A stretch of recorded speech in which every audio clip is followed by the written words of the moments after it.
Check out carmarshal.com. The link is in the description. They help support us.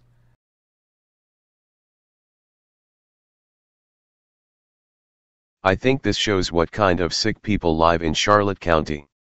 More proof is the Charlotte County Sheriff Bill Prummell and their attitudes. They don't care about you or your family.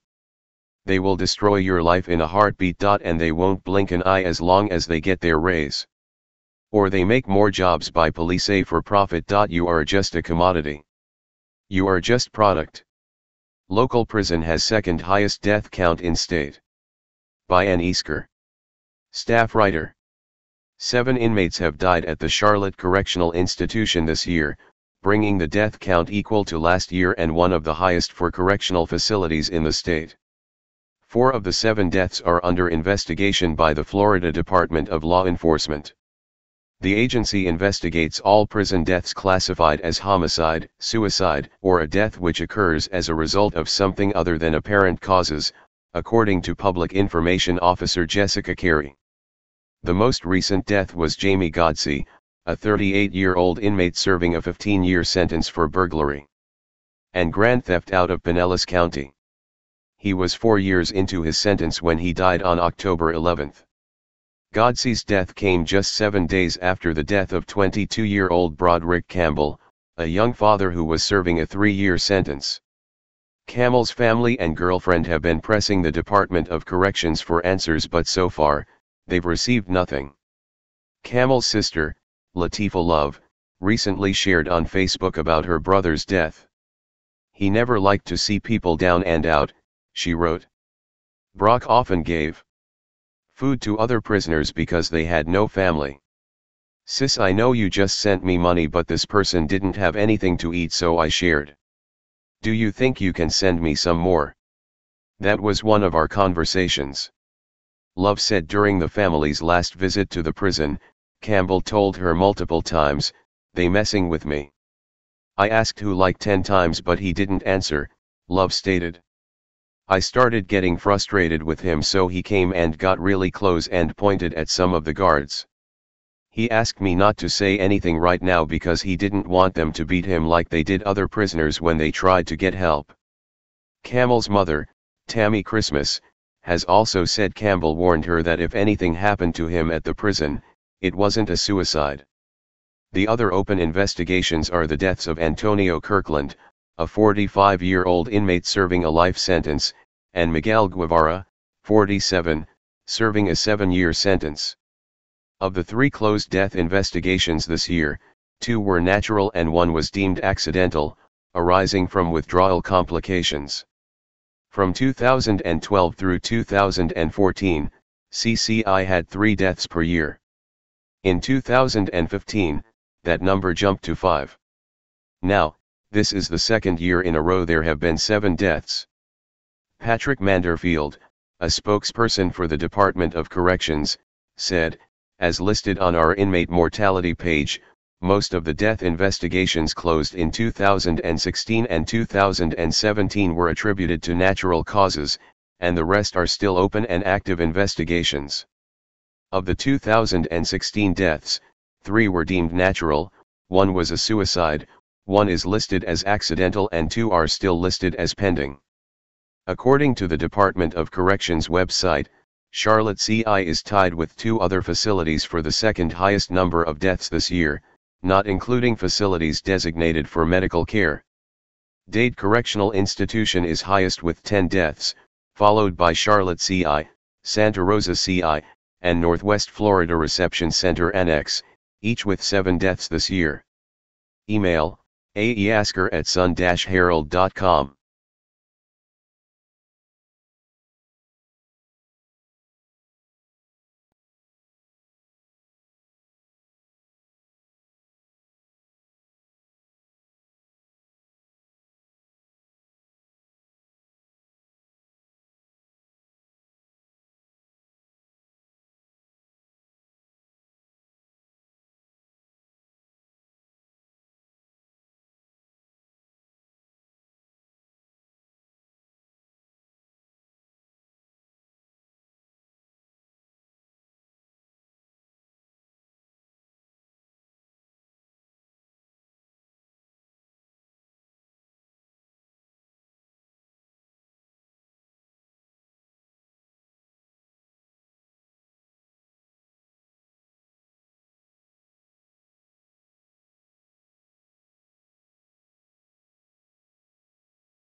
Hey, Sheriff, we have a question about why your office, your intelligence division, is investigating private citizens for criminal investigation that happen to be activists that are overseeing your department.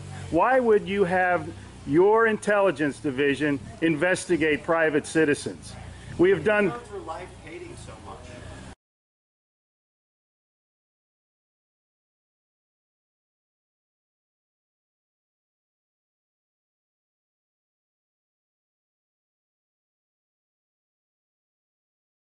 Sir, we don't hate anyone. We love freedom and we love American people. And government is out of control. That's why you're seeing such a revolt nationwide. Why can't you just answer, why is Susan Edwards, your intelligence division, investigating private citizens? This should not happen. Are you here to apply for a job?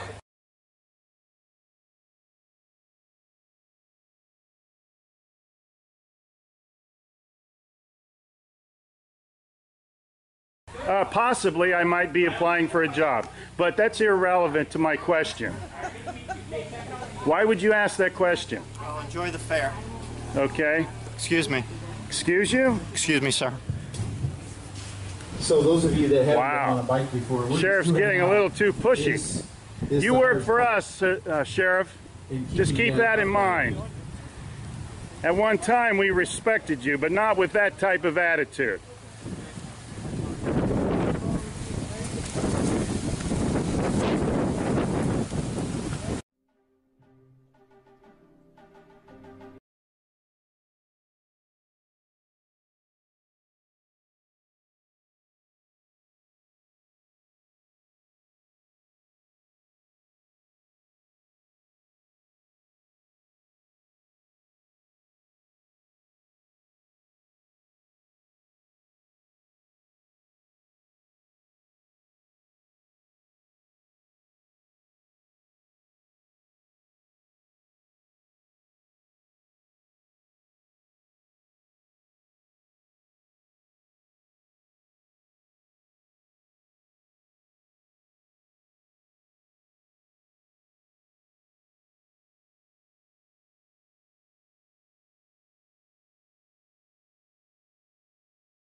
Hey Charlotte County, this is Charlotte County COPWATCH, and I wanted to explain what fair use is.